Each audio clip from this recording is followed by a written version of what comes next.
কোন মহিলা যদি বেপরদার কারণে জাহান্নামে যায়, শুধু ও যাবে না, ওর সাথে কেউ না কেউ রিলেটেড থাকবে পুরুষ।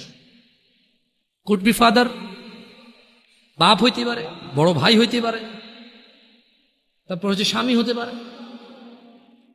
যদি ওর জাহান্নামে যাওয়ার রিজনই হয় বেপরদা, বেখোলা, খোলা মানে চলা। মানুষ হাজার রিজনে জাহান্নামে যেতে পারে, আল্লাহ সবাইকে ক্ষমা করুন এবং হিদায়াত দান করুন, আমি।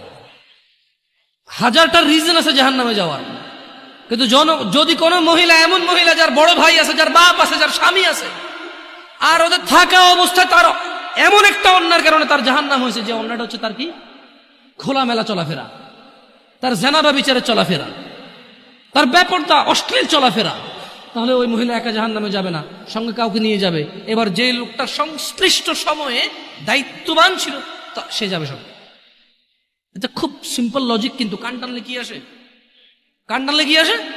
ওই মহিলা যদি সংশ্লিষ্ট রিজনে যদি জাহান্নামে যায়, সংশ্লিষ্ট সময়ে যে দায়িত্ববান পুরুষ তার অভিভাবকত্বের মধ্যে ছিল, যার উচিত ছিল তার জন্য সামর্থ্য অনুযায়ী জামা কাপড় কিনা সুন্দর দেখে, সামর্থ্য অনুযায়ী খাবার দাবার ব্যবস্থা করা, তার আর অর্থনৈতিক অবস্থার উপরে ডিপেন্ড করে, সামর্থ্য অনুযায়ী ওর কমফোর্ট জোনে রাখা হোক, সামর্থ্য অনুযায়ী যতটুকু আছে উজাড় করে দেওয়া ওর পিছনে, সংশ্লিষ্ট ব্যক্তিটার জন্য দায়ী থাকে।